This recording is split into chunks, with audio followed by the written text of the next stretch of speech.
মাত্র ১২ দিনে অপ্রতিরোধ্য গতিতে এগিয়ে গেল বিদ্রোহীরা। দামেস্ক দখলের পর পতন হল প্রেসিডেন্ট বাশার আল আসাদের সরকারের। এত কম সময়ে এই পতন নিয়ে মধ্যপ্রাচ্যে নজরদারি করা বিভিন্ন সংস্থা এবং আঞ্চলিক প্রভাবশালীরাও হিসাব মেলাতে পারেননি। আসাদ সরকারের পতনের সুযোগে মার্কিন বাহিনী আইএসকে লক্ষ্য করে মুহুর্মুহু বিমান হামলা চালিয়েছে।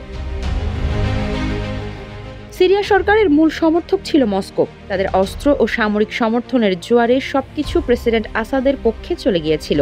অন্যদিকে ইরান সমর্থিত লেবাননের সন্ত্রাস গোষ্ঠী হিজবুল্লাহ গৃহযুদ্ধের সময় আসাদ বাহিনীর কাঁধে কাঁধ মিলিয়ে যুদ্ধ করেছিল। সম্প্রতি ইসরায়েলের সঙ্গে যুদ্ধে জড়িয়ে হিজবুল্লাহর নেতৃত্ব ধ্বংস হয়ে গেছে, শক্তিও ক্ষয় হয়ে গেছে অনেকটা। আর রাশিয়া নিজেই এখন ইউক্রেনের সঙ্গে যুদ্ধে ব্যস্ত। এরই মাঝে আসাদের পতনের সুযোগ বুঝে দেশটিতে কয়েক ডজন বিমান হামলা চালিয়েছে মার্কিন বাহিনী। আইএস গোষ্ঠীর স্থাপনা লক্ষ্য করে এসব হামলা চালানো হয়েছে বলে দাবি করেছে যুক্তরাষ্ট্র।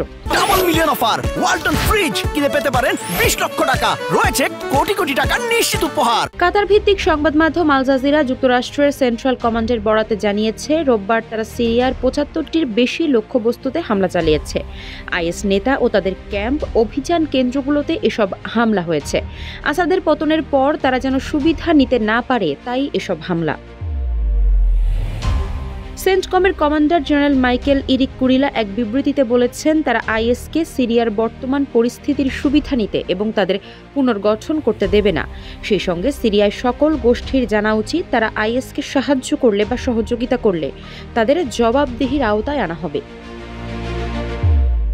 সিরিয়ায় চালানো হামলায় বেসামরিক লোকদের হতাহতের ঘটনা ঘটেনি বলে দাবি করেছে সেন্টকম।